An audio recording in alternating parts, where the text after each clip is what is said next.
নমস্কার। Tolly and more আর Tolly and more আজকে আমরা যে অভিনেত্রীর সঙ্গে আপনাদের একদম রুবরু করাবো, তিনি গত 17 বছর ধরে আমাদের টলিউড ইন্ডাস্ট্রিতে নানা ভূমিকায় তাকে দেখা গেছে এবং তার সেই যে জার্নি, সেই জার্নিটা নিয়ে আজকে আপনাদের সামনে তুলে ধরবো। এবং আজকে টলি অ্যান্ড মোড়ে something different. Shreya, welcome to Tolly and more. আর তুমি আহ, বাঁকুড়া থেকে কলকাতা, তোমার যে জার্নিটা, সেটা 17 বছরে অনেকাংশে বৃদ্ধি পেয়েছে। সেই 17 বছরের মধ্যে 2025 সালিয়ে ছাব্বিশে ছাব্বিশে গিয়ে আমরা আরো একটি জমজমাট ছবিও দেখতে চলেছি। সেই সম্বন্ধে তোমার সঙ্গে কথা বলবো। ফার্স্টে তুমি বলো, বাঁকুড়া থেকে কলকাতা এই জার্নিটা কিভাবে তুমি সম্পন্ন করলে, এবং এখানে আপস অ্যান্ড ডাউন গুলো কি কি তোমার ছিল? নমস্কার, আমার দর্শক বন্ধুদিকে জানাই। এবং সবসময় আশা করি আপনারাও ভালো আছেন, কারণ বিপ্লবদের সাথে আছে বলে। আর বিপ্লবদের সাথে আড্ডা মারাটা এটা ভীষণ ইন্টারেস্টিং, এবং খুব অপেক্ষায় থাকি বিপ্লবদের সাথে আড্ডা মারতে, বেশ ভালো লাগে। এক কাপ কফির সাথে বসে পড়ি আমি বিপ্লবদের সাথে। আমি তো বেশ ভালো আছি। আপনারা কেমন আছেন অতি অবশ্যই জানাবেন কিন্তু বিপ্লবদের চ্যানেলে। এই জার্নিটা, আমি একদমই বাঁকুড়ার মেয়ে। লালমাটি বাঁকুড়ার মেয়ে। আমি আমি সবসময় বলি আমি কলকাতার মেয়ে কিন্তু নই। কলকাতার, হ্যাঁ, এখন আমার কর্মসূত্রের জন্য, টালিগঞ্জের পরিচয়ের জন্য আজকে আমি যখন থেকে শ্রীয়ার থেকে শ্রীতে এসেছি, তো তখন থেকে আমার বাড়ি হয়ে গেছে কলকাতা। তাছাড়া আমি বাঁকুড়ারই মেয়ে। এই জার্নিটা বলতে, প্রথমে আমি যখন ইন্ডাস্ট্রিতে আসি 2008-এ, আমার ইন্ডাস্ট্রিতে ফার্স্ট এই শেষের দিকে 2008-এর শেষে এসেছি, কিন্তু আমার কাজ শুরু হয়েছে 2009 থেকে। তো অনেকগুলো বছর, 16-17টা বছর, 25-এ প্রথম যখন আসি, তখন আমি কখনোই ভাবিনি যে এই টিভির পর্দায় কাজ করব বা বড় পর্দায় কাজ করব, কারণ এই নিয়ে আমার ফ্যামিলিতে কেউই নেই। হুম। তো ইন্টারেস্ট ছিল, যে এই অভিনয়টা সম্বন্ধে ভালো লাগতো, কিন্তু হুম। কখনো ভাবিনি যে এটা আমার হুম। কেরিয়ার হয়ে হুম। দাঁড়াবে, কারণ আমি একদম ছোট থেকে নৃত্যশিল্পীই ছিলাম। ডান্সটাকে নিয়েই আমার কেরিয়ার ছিল হুম। প্রথম দিকে। হুম। তারপর যখন আমি এখানে গড়িয়াহাটে আমি গ্রাজুয়েশন করতে আসি, তখন আমি এটা সম্বন্ধে একটু জানতে চাইলাম, ইচ্ছে জাগলো বাসন্তী মনে। দেবী কলেজে। বাসন্তী দেবী কলেজে, এক্সাক্ট বাসন্তী দেবী কলেজে আমি যখন পড়াশোনা করছি, তখন ভাবলাম যে দেখা যাক কি হয় এটার সম্বন্ধে। কারণ আমি থাকতাম যেখানে, আমার ফ্ল্যাটের পাশেই থাকতো, যার নাম না করলেও না, আগেও আমি অনেক সাক্ষাৎকারেই বলেছি, শঙ্কর চক্রবর্তী। তো একটা ডান্সের প্রোগ্রাম ছিল, তো সেখানে শঙ্করদার সাথে এবং অরিন্দল বাগচি, আমাদের ভীষণ পপুলার একজন অভিনেতা, ওনাদের সাথে পরিচয় হয়। আর ওনারা ঠিক আমার ফ্ল্যাটের পাশেই থাকতেন। একটা ক্যাম্পাসের একটা প্রোগ্রাম, তো সেখানে পরিচয়। তারপর আমাকে বলল যে পরিচয় হলো, তখন বলল তুমি তাহলে অভিনয়ে আসছো না কেন। আমলাম আমার তো এই সম্বন্ধে কোনো আইডিয়াই নেই, এবং কখনো যে ভেবেছি যে ইন্ডাস্ট্রিতে কাজ করব, সেটাও কখনো ভাবিনি। তারপর আস্তে আস্তে যখন এটা সম্বন্ধে ইচ্ছে জাগলো, তখন অডিশন দিলাম, কিছু পড়াশোনা করলাম ওটা সম্বন্ধে। তারপর প্রথমেই আসি, আমি সিরিয়ালে আসি। তখন ভীষণ পপুলার আপনাদের সিরিয়াল ছিল স্টার জলসায় বউ কথা কও। হুম। তো বউ কথা কয় অনেক দিন কাজ করেছিলাম। তারপর উৎসবের রাত্রি, সাধক বামাখ্যাপায় দুবার এসেছি, এটা খুব ইন্টারেস্টিং। হুম। সাধক বামাখ্যাপায় দুবার আমি আসি দুটো চরিত্রে। একটা ছিল গ্রামের চরিত্র, একটা ব্ল্যাক স্কিন করে এসেছিলাম, আর একটা নর্মাল হোয়াইট স্কিনেই হুম। এসেছিলাম। সাধু হুম। বামাখ্যাপায় দুটো চরিত্র। হুম। তারপর স্বপ্নের রং নীল, হুম। পালা বদল, হুম। আহ, প্রায় প্রায় এরকম। দিশা, দিশা চরিত্রটাতে বহুদিন হুম। অভিনয় করেছিলাম। হুম। ইটিভি বাংলা, DD7, স্টার হুম। জলসা, জি বাংলা, সব চ্যানেলই মোটামুটি কাজ হয়ে গেছে। আর আমার মাথার উপর হাত ছিল সুজিত গুহ, অমর সঙ্গীত বিখ্যাত ডাইরেক্টর সুজিত গুহ, প্রসেনজিৎ হুম। চট্টোপাধ্যায় মানে আমাদের বুম্বাদার আহ, যিনি ছিলেন হুম। আর কি, হুম। সুজিত গুহ। তো উনি হুম। আমাকে ভীষণ হেল্প করেছেন, অনেক হাতে ধরে আমাকে কাজ শিখিয়েছেন, অভিনয়টা খুব ভালো করে ওনার কাছ থেকে আমার যেটা শেখা। পড়াশোনা তো আছে, এবার পড়াশোনা করলে যে প্র্যাকটিক্যালটা হয়, সেটা তো হয় হুম। না। হুম। যত কাজ করা হয় ততই ক্যামেরার সম্বন্ধে, লাইট বা অভিনয় সম্বন্ধে জানা হয়। তো সুজিত গুহর, ওনার স্যারের আমি অনেক সাপোর্ট পেয়েছি, ওনার কাছ থেকে শিখেছি। এইভাবে আস্তে আস্তে 8-9টা সিরিয়াল করলাম। হুম। তারপর মন গেল যে একটু বড় পর্দায় আসি। হুম। হুম। তারপর সেই বিখ্যাত ছবি যিশু সেনগুপ্তের কখনো বিদায় বলো না। প্রথম ওটা করলাম, সাথী আমার বন্ধু আমার করলাম, এরপর আস্তে আস্তে প্রমোশন হলো একটা অপদার্থ সিনেমাতে, মৃত্যুঞ্জয় ভক্তের। ওটাতে আমি নায়িকার চরিত্রে হুম অভিনয় করেছি, হুম আপনারা হুম দেখেছেন ভীষণ ওটাতে। হুম ভালো আমি একটা মাইলেজ হুম পেয়েছিলাম। হুম হুম তারপর রোহিণী বলে একটা সিনেমা করেছিলাম। হুম এরপর আস্তে আস্তে চলে আসি কিশলয়। কিশলয়ে একটা ভালো, ওটা তো খুব ভালো হিট হয়েছিল, আতিউল ইসলামের ছবি কিশলয়, ওখানে একটা ভালো চরিত্রে আমি অভিনয় করি। এইভাবে আস্তে আস্তে বেশ কিছু কাজ চলে। আর এছাড়া আমার যেটা সাইডে আছে, যেটা করছিলাম বা করিও এখন, মিনু শাড়ির অ্যাডটা করি, মিনু শাড়ির অ্যাড করি। আর সিরিয়ালটা এখন করছি না। করছি না বলতে কারণ এখন একটু মুভির কাজ নিয়ে ব্যস্ত আছি, তাছাড়া পার্সোনাল একটু বিজনেস নিয়ে একটু ভেবেছি, সেই সমস্ত পার্সোনাল লাইফ নিয়ে এখন একটু ব্যস্ত হয়ে পড়েছি। আর সিরিয়ালে এত সময় দিতে হয় আমাদের, কল টাইমটা এমন সময় আসে, তো সেই কারণে এখন আর সিরিয়ালে ভাবছি না বা সিরিয়াল করবও না এখন। হ্যাঁ, মুভিতে করব, মুভি করছি, যেরকম প্রতি বছর একটা করে ছবিতে কাজ করি আমি, সেই রকমই করব, একটা দুটো করে কি তিনটে, যেরকম ভালো কাজ পাবো আর কি। বা কখনো হয়তো পেলামই না, সেই বছরটা পুরো বসে থাকতে হয় হয়তো আমাদেরকে। তো এভাবে ছবির মুভির কাজ করছি, করব, কারণ অভিনয়টাই আমার ভীষণ ভালো লাগে, ভালোবেসে ফেলেছি। আর অ্যাকচুয়ালি বলতে গেলে তো আমরা অভিনয় করি, সব মানুষই তো আমরা অভিনয়ের মধ্যেই থাকি।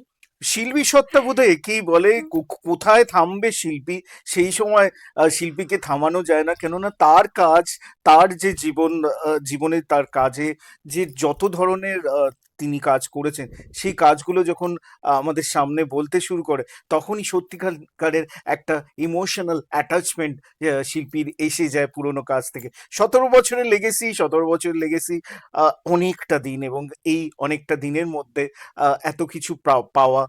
তুমি যখন অভিনয় জগতে এলে এবং বিভিন্ন মানুষের সঙ্গে তোমার সাক্ষাৎ হলো, এবং সেখানে সমস্ত ধরনের অভিনেতা অভিনেত্রীদের সঙ্গে হলো, এখানে একটা ইনস্টিটিউট, এটা অবশ্যই টলিউড একটা ইনস্টিটিউট, হুম, সেই ইনস্টিটিউটে এসে তোমার কাছে হার্ডলস, যেহেতু বাঁকুড়ার ভাষা একটা সমস্যা থাকে, ভাষাটা, হ্যাঁ, হ্যাঁ, সেই ভাষাটাকে আহ, আমাদের এখানে চলতি বাংলা ভাষায় কথা বলাটা, হুম, একটা মানুষের সঙ্গে কানেক্টিভিটি, হুম। সেই জায়গাটাতে তুমি কতটা কিভাবে নিজেকে সাজিয়ে তুললে, এটা তো মেন আমাদের প্রশ্ন। আমি ছিলাম একদমই সাধারণ মেয়ে, এখনো আছি সাধারণ মেয়ে, কিন্তু মানে আমি একদম নর্মাল গার্লস স্কুল থেকে পড়াশুনো করেছি, আমি একদম বেঙ্গলি মিডিয়ামে পড়াশুনো করেছি। তো হঠাৎ করে বাঁকুড়ার থেকে যখন আমি কলকাতায় আসি, হঠাৎ করে মনে হলো একটা কুয়োর থেকে যেন একটা সমুদ্রে পড়ে গেলাম আমি, প্রথমেই আর কি। তো এখানকার কালচারের সাথে অ্যাডজাস্ট করা অনেকটাই টাফ ছিল। কিছু কিছু আমার কাছে প্রশ্ন এসেছে, আমি কারুকেই উদ্দেশ্য করে বলছি না, কিন্তু প্রশ্নটা এসেছে, আচ্ছা, বাঁকুড়াতে কারেন্ট আছে? হুম বাঁকুড়ায় কারেন্ট আছে? বাঁকুড়ায় ট্রেন চলে? হুম বাঁকুড়াই হচ্ছে মেডিকেল কলেজ। রাইট। সমস্ত আমরা দেখতে পাই, মাধ্যমিক বলুন উচ্চ মাধ্যমিক বলুন, প্রথম স্তরে নাম থাকে কিন্তু বাঁকুড়া। একদম। বাঁকুড়া স্কুলের কিন্তু ভালো মতন এডুকেশনের দিক থেকে কিন্তু একটা লেভেল আছে, একটা ভালো জায়গা আছে, মেডিকেল কলেজ যেখানে বর্তমানে, হুম হুম ইউনিভার্সিটি আছে। হুম বাঁকুড়া একটা, সমস্ত জায়গায় আমি ভালো ভালো জায়গায় দেখেছি বাঁকুড়ার ছেলেমেয়েরা কাজ করছে আজকে। একদম একদম। দেখুন, মফস্বল থেকে তো তৈরি হয়ে যে হার্ডওয়ার্কটা, যে স্যাক্রিফাইসটা করতে হয়, সেটা মনে হয় মানুষের একটা উদম, একটা কি বলবো, উচ্চ আকাঙ্ক্ষা না থাকলে বা কঠোর পরিশ্রম যদি কেউ কিছুতে না করতে পারে, তার সেই জায়গাটা আসে না। আজকে আমারই বলবো, ইন্ডাস্ট্রিতে আজকে আমাকে হ্যাঁ এক নামে চেনে, শ্রী হিসেবে। আজকে আমার কাছে, আমাকে আজকে প্রচুর অডিশন দিতে হয় না, যে কোনো ক্যারেক্টার হলে যদি, আমি যদি সেই চরিত্রটা যদি মনে হয় ডাইরেক্টরে, তিনি আমাকে কল করে আমাকে ডাকেন যে শ্রী, এই ক্যারেক্টারটা আছে, তুমি করতে পারো, বা একবার এসে ট্রাই করো। কিন্তু একটা সময় আমারও গেছে, 500 1000 মানুষের ভিড়ের মাঝে আমি লাইন দিয়ে কিন্তু অডিশন দিয়েছি। রাইট। কখনো পেরেছি, কখনো পারিনি, পারিনিটাই বেশি, হুম পেয়েছি খুব সংখ্যায় হয়তো কম, না পারার চান্সটাই বেশি ছিল, কারণ সেভাবে নিজেকে তৈরি করতে পারিনি, অভিনয়টাকে আহ, কি বলবো, নিজের হাতের মুঠোয় করতে পারিনি। রাইট। এখন তবুও কিছু শিখেছি, এখনো শেখা শেষ হয়নি, কারণ শেখার প্রচুর বাকি আছে, আমি তো নিমিত্ত মাত্র। এখানেই একটা কথা বলতে হয়, যে কথাটা আমরা সব সময় বলি, একটা পুরোনো গানের একটা লাইন, শিখতে তোমায় হবে, নালে ছাড়বো না অবলাকান্ত। একদমই। তো আমরা যখন শিখি, যখন শেখার মধ্যে যাই, এই হার্ডেলস গুলো পার হই, আস্তে আস্তে উপরে উঠি, সেই শিখরে প্রচুর রকম মানুষের সঙ্গে দেখা হয়, তারা নামাবার চেষ্টা করে, আর সেই নামাবার মধ্যেই কিন্তু জয়ের পরিভাষা আমরা খুঁজে পাই। সামনে তোমার ছবি আসতে চলেছে বানসারা, যেটা আতিউল ইসলামের আরেকটি ছবি, যে ছবিতে অপাদি কাজ করেছে এবং হুম। বনি সেনগুপ্তর সঙ্গেও একটা কাজের অভিজ্ঞতা হয়েছে। অপাদি আমাদের industry one of the finest actress, এবং তার সঙ্গে কাজের যে অভিজ্ঞতা, আহ, আমি অপাদির সঙ্গে ব্যক্তিগতভাবে প্রচুর ইন্টারভিউ, প্রচুর সেশনে ছিলাম, এবং মানুষটি সবসময় খুব হেল্পফুল, মানুষটি সবসময় খুব হাসি খুশি একটা অ্যাটমসফিয়ারের মধ্যে থাকতে ভালোবাসে। সেই অপরাজিতা আঢ্যর সঙ্গে কাজের অভিজ্ঞতাটা কেমন? অসাধারণ, মানে ফার্স্টেই বলবো অসাধারণ। আমি যিশু সেনগুপ্তের সাথে কাজ করেছি, শঙ্কর চক্রবর্তীর সাথে কাজ করেছি, ভাস্করদার সাথে কাজ করেছি, মৌমিতা গুপ্তর সাথে কাজ করেছি, প্রত্যেক বড় বড় আর্টিস্টের সাথে কাজ করেছি। আমার প্রচুর মানে এই মুহূর্তে আমার মনে পড়ছে না, হুম। তো প্রচুর বড় বড় আর্টিস্টের সাথে কাজ করেছি। অপরাজিতা দির সাথেও আমার কাজ করা হয়নি, এই ফার্স্ট কাজ। বনি দার সাথেও এই ফার্স্ট কাজ। হুম। শুধু এখানে বিপ্লবদা তোমাকে একটা বলতে হয়, যে বলে না যে কুয়োর জলের ইয়ে বেশি কিলবিল, মানে অল্প জলের মাছ বেশি কিলবিল করে, আর সমুদ্রের জলের মাছ বেশি ছটপট বা কিলবিল করে না। হুম। আমরা ছোট, হুম। ঠিক আছে, ওনাদের তুলনায় আমি অ্যাজ এ আমার হিসেবে বলবো আমি ভীষণই ছোট। আমার মধ্যে যেটুকু অহংকার বলুন বা যেটুকু আছে, হুম। আমরা নিজের কাজ হুম। প্রকাশ হুম। করি, ওনাদের কাছে গেলে তখন বোঝা যায় অ্যাকচুয়ালি শিল্পী কারা, একদম। অ্যাকচুয়ালি শিল্পী কারা, ডাউন টু আর্থ যাকে বলে। ওনাদিকে দেখলে বোঝা যায়। যিশুদার সাথে কাজ করেছি হায়দ্রাবাদে, আমার ওখানে শুট ছিল, 28 দিনের একটা কাজ করেছিলাম, যখন কখনো বিদায় বলো না। এত ভালো, এত ভালো, প্রচুর কিছু শেখার আছে। ঠিক হুম। সেই রকমই যখন এই বানসারা যখন করলাম অপাদির সাথে, হুম। আতিউল ইসলামের ছবি বানসারা, অতি অবশ্যই আপনারা দেখবেন। 2026-এ আসছে আমাদের বানসারা। কাজ শুরু হয়েছে আমাদের প্রি প্রোডাকশন থেকে, কমপ্লিট করে আমরা 2025-এ কাজটি কমপ্লিট করেছি, কিন্তু ওটা রিলিজ হবে আপনার 26-এ, কারণ এখনো কিছু আমাদের ডাবিং বাকি আছে। বানসারা পরিচালক হচ্ছে আতিউল ইসলাম, সরফরাজ দা আছেন, সৌভিক চ্যাটার্জি আছে, বুবাইদা আছে, পিঙ্কি দি আছেন, দীপ্ত আছে, প্রচুর প্রচুর। আর এই প্রোডাকশনটা আতিউল ইসলামের যে প্রোডাকশন, মানে এত ভালো প্রোডাকশন, আমি অনেক প্রোডাকশনে কাজ করেছি কিন্তু সবাই ভালো, কিন্তু এটা যেন একটু এক্সেপশনাল।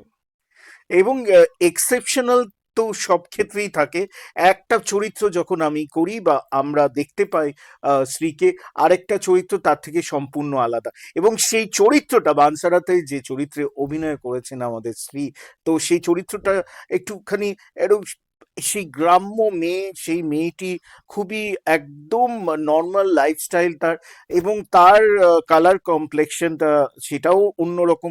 তো এই চরিত্রটা নিয়ে যদি একটু কিছু বল। আর এখানে বানসারা চরিত্রে, বানসারা সিনেমাতে আমার চরিত্র হচ্ছে একটা নন্দা বলে একটা মেয়ের চরিত্র করছি আমি। হুম। ভীষণ ইন্টারেস্টিং।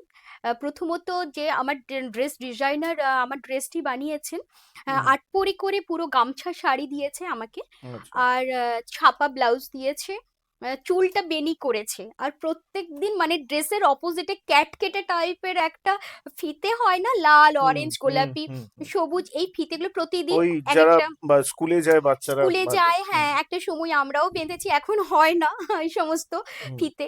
তো সেই ফিতে দিয়ে বড় বড় দুটো করে মাথায় ফুল করে দিত, হুম। আর গায়ের রংটা পুরো ব্ল্যাক, আচ্ছা। একদম পুরো হুম। ব্ল্যাক একদম। মানে গ্রামের মেয়ে, বানসার একটা গ্রাম, সেই গ্রামের মেয়ে করেছে আমাকে, নন্দা নাম দিয়েছে। ভীষণ ইন্টারেস্টিং ক্যারেক্টারটা, আমি এই ধরনের ক্যারেক্টার পেয়ে আমি নিজেকে ধন্য মনে করছি, কারণ ক্যারেক্টার যে ধরনের আছে মডার্ন সব সময় থাকি, এটা করে ইন্টারেস্ট পাই না। একটু একদম। যদি এক্সেপশনাল যদি আমরা ক্যারেক্টার করি তাহলে ভীষণ ভালো লাগে। আর এখানে বলতে হয়, অপাধির কথাটা বলি, আমাদের এখানে যখন কাজ হচ্ছে বানসারা, বেশিরভাগটাই শুট হয়েছে তোমার মুরগুমা ড্যামে, আচ্ছা। পুরুলিয়ার মুরগুমা ড্যামে। ওখানে আমরা 1 মাস, মানে প্রায় 30-31 দিন আমরা ওখানে ছিলাম। গত বছর ওটা জানুয়ারি মাসে শুট শুরু হয়েছে, 7 তারিখে শুট হয়েছে। তো ওখানে ঠান্ডা হচ্ছে তোমার 5-6, আচ্ছা। প্রচন্ড ঠান্ডা, একদম বিবস। আর আমাদের হোল নাইট কাজ, যেহেতু হুম, আউটডোরে আর ফুল টিম নিয়ে কাজ করছি, প্রতিদিন আমাদের খাবারের অ্যারেঞ্জ করা হতো 500 থেকে 550 মেম্বারের, মানে ক্যান্ডিডেটের আমাদের খাবার আয়োজন করা হতো। কারণ ওখানেও প্রচুর গ্রামবাসী নেওয়া হয়েছে, প্লাস কলকাতা থেকে আমরা সব গেছি, ফুল ইউনিট নিয়ে আতিউলদা কাজ করেছেন। আর ওই যে বললাম ভীষণ ভালো প্রোডাকশন হাউস আতিউলদার। তো ওই অপাদির কথাটা বলি, একদিন ভোর রাত্রে রাত 3:30 বাজছে, শুট চলছে, অপাদি আর বনিতা সামনে শুট, একটা সিন চলছে, সেই সিনের মাঝটিতে আমি অপাদির পাশে দাঁড়িয়ে আছি। আর রাত্রেবেলায় সিন হচ্ছে তো, এবার মশাল জ্বালিয়েছে, সে মশাল হয় না তোমার, আগুন দিয়ে মশাল জ্বালে, হুম, সেই মশালটা একজন দাঁড়িয়ে আছে, আমার ওপর দিয়ে মশালটা দাঁড় করানো আছে, আর আমার ওখানে ডায়লগ আছে, অপাদির ডায়লগ আছে, বনিতার ডায়লগ চলছে। হঠাৎ করে রাত 3:30 বাজে, কোনো তো চাদর সোয়েটার কিছু পরতে পারছি না। আহ, এবার হঠাৎ করে যেহেতু পিঠ খালি, চুল বাঁধা আছে, পিঠটা ওপেন আছে, মশালের টুকরো পড়ে গেছে, এতটা পুরো আগুন আমার পিঠের ওপর। অটোমেটিক এবার আমি তখন সরি, অটোমেটিক আমি মা গো করে চিৎকার করেছি, একদম পুরো আগুনটা পড়ে গেছে। অপাদির সাথে সাথে তো ঘুরেছে, অপাদি সাথে সাথে অপাদির যে শাড়ি ছিল সেটা ধরে আমাকে জড়ি ধরেছে অপাদি, দিয়ে অপাদি সাথে সাথে শুট বন্ধ করতে বললো। তখন সবাই তো ছুটে এসেছে, আর অপাদি মানে এত ভালো মানুষ, উনি চাইতেই পারতেন যে ঠিক আছে ব্রেক দিয়েছো, আমি নিজের আমার মেকআপ ভ্যানে বসছি, উনি সেটা করলেন না, উনি আমাকে নিয়ে গিয়ে যথারীতি নিজে হাতে ওষুধ লাগিয়ে দেওয়া, জল লাগিয়ে দেওয়া, সারাক্ষণ আমাকে বলছে তুই ঠিক আছিস তো শ্রী, তুই ঠিক আছিস তো। এবার সেটা হলো, নিজের মেকআপ ভ্যানে নিয়ে গিয়ে আমাকে রেস্ট করানো, তারপর 0.5 ঘন্টা 40 মিনিট আমি বলছি দিদি আমি পারবো, চলুন আমি পারবো। শুধু সেটা নয়, সকালবেলায় ভোরবেলায় আবার আমাকে নক করে, তুই ঠিক আছিস তো, খুব ফসকা পড়েনি তো, বেটার আছিস? আমি হ্যাঁ দিদি। তো এই যে একটা মায়ের মতন স্নেহ, এই যে একটা যত্ন, তো অপাদির কথা বললে না, এখান থেকেই একটা সামান্য যে ব্যবহার দিদির কাছে পেয়েছি, একদম মানে ভীষণ ভালো লেগেছে, ভীষণ ভালো। সত্যি এরকম মানুষ আছে বলেই আমাদের টলিউড ইন্ডাস্ট্রিতে আরো সুন্দর সুন্দর কাজ আমরা দেখতে পাই, এবং অপরাজিতা আড্ডন নেহাতি এমনই একজন অভিনেত্রী, তার সঙ্গে কাজের অভিজ্ঞতা সবারই কিন্তু খুব মধুর। শ্রিয়ার সঙ্গে কথা বলছি এই মুহূর্তে টলি অ্যান্ড মোড়ে। আমার শেষ দুটো প্রশ্ন থাকবে শ্রিয়ার কাছে, যে প্রশ্নগুলো দিয়ে আজকে আমাদের এই ছোট্ট আলাপচারিতা আমরা পরিসমাপ্তি ঘটাবো। আহ শ্রিয়া, যেটা আমরা দেখি টলিউডে এই মুহূর্তে, তুমি যখন শুরু করেছিলে সেই সময় না ছিল ফেসবুকের অত্যাচার, না ছিল হোয়াটসঅ্যাপ, না নাথিং, কিছুই হুম এই ধরনের ডিজিটাল ব্যাপারটাই তখন ছিল না, 2008-9-এর কথা হুম যদি হুম ধরি। হুম তো এখন বর্তমানে আহ, আমাদের কাছে ডিজিটাল অভিশাপ, আবার ডিজিটাল ভালোবাসার জায়গাও। তো সেক্ষেত্রে আমাদের অভিনেতা অভিনেত্রীরা এই ডিজিটাল মিডিয়াতে সবচেয়ে কম বেশি করে সফট টার্গেট হয়ে যায়, এবং সবাই সেখানে তাদের নামে আহ, সুখ্যাতি কুখ্যাতি সমস্ত কিছু তারা ওখানে করে।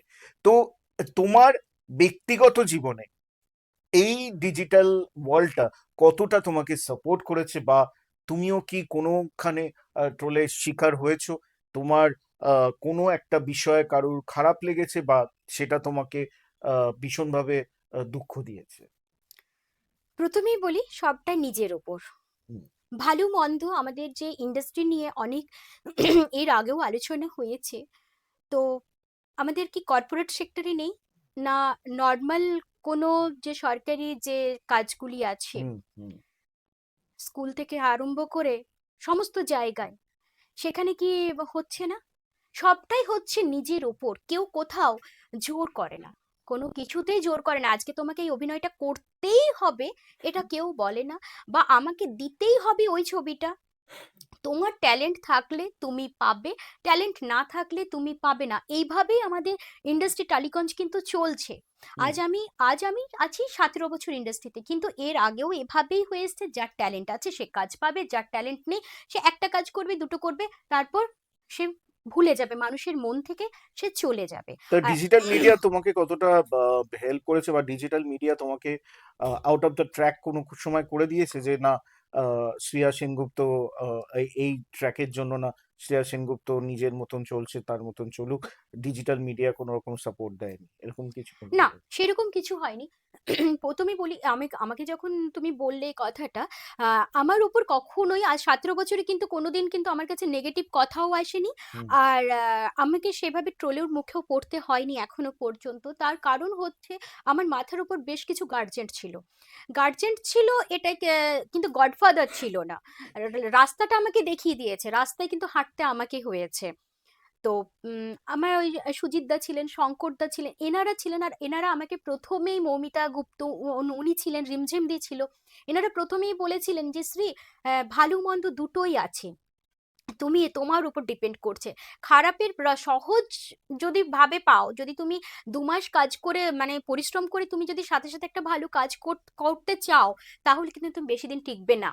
বা কারোর হাত ধরে যদি ইন্ডাস্ট্রিতে তুমি যেতে চাও, তাহলে কিন্তু তুমি বেশিদিন টিকবে না। আর পরিশ্রম করে যদি যাও, লেবার দিয়ে যে স্ট্রাগল পিরিয়ডের ওপর দিয়ে তুমি যদি যাও, তাহলে বহুকাল যাবে।" এটা আমার কাছে মন্ত্র ছিল। আর সত্যিই তাই।